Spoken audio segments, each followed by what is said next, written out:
La vitesse de la lumière, c'est le plus vite que tu peux aller. En fait, c'est le plus vite que tu peux pas aller, parce que tu peux pas aller à la vitesse de la lumière. Principalement parce que plus tu t'approches de la vitesse de la lumière, plus ça te prend d'énergie pour accélérer encore, puis la courbe d'énergie nécessaire pour prendre la vitesse atteint une infinité d'énergie nécessaire pour atteindre la vitesse de la lumière. Puis une infinité d'énergie, c'est comme pas possible. Fait que plus tu vas vite, plus le temps ralentit, mais seulement par rapport à un point fixe. Si je te regarde t'éloigner de moi à la vitesse de la lumière, de mon point de vue, tu vas disparaître assez vite. Genre, tu vas être trop loin pour que je puisse te voir, là. Mais si je pouvais quand même te voir, je te verrais au ralenti. Même si toi, de ton point de vue, t'as l'impression d'aller à la même vitesse. T'as l'impression que le temps passe à la même vitesse, que le temps reste constant. Par contre, si tu viens vers moi à presque la vitesse de la lumière, de mon point de vue, t'auras l'air accéléré. J'aurais l'impression que de mon point de vue, ton temps passe plus vite, mais t'auras quand même l'impression que le temps coule à la même vitesse. Sauf que c'est moi qui ai raison. Si tu t'éloignes de moi à la vitesse de la lumière, tu vas vieillir moins vite, mais pour plus longtemps. Parce que l'image de la fin de ton mouvement va aussi arriver beaucoup plus tard. Fait que c'est cool, ça marche, tu viens moins vite.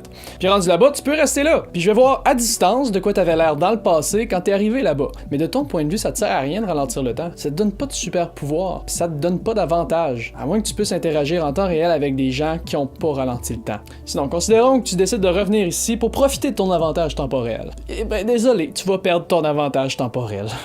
Parce que la vitesse à laquelle tu te déplaces affecte pas réellement le temps qui passe. En fait, c'est uniquement une distorsion causée par la vitesse de la lumière. Parce que si à partir de l'autre bout du monde, tu décides de revenir ici à presque la vitesse de la lumière, de notre point de vue, tu vas paraître accéléré. Parce que comme tu te déplaces vers ici, à presque la vitesse de la lumière, tu vas genre suivre de très près l'image que tu viens de projeter. Ce qui fait qu'à chaque instant, tu suis la lumière que tu viens d'émettre vers ici. Puis d'ici à ce que la première image de ton retour arrive ici, tu vas déjà presque être rendu. Puis toutes les images de ton retour qui vont avoir été créées entre ton départ puis ton arrivée vont genre être compressées super proches les unes de l'autre, puis ils vont toutes arriver presque en même temps.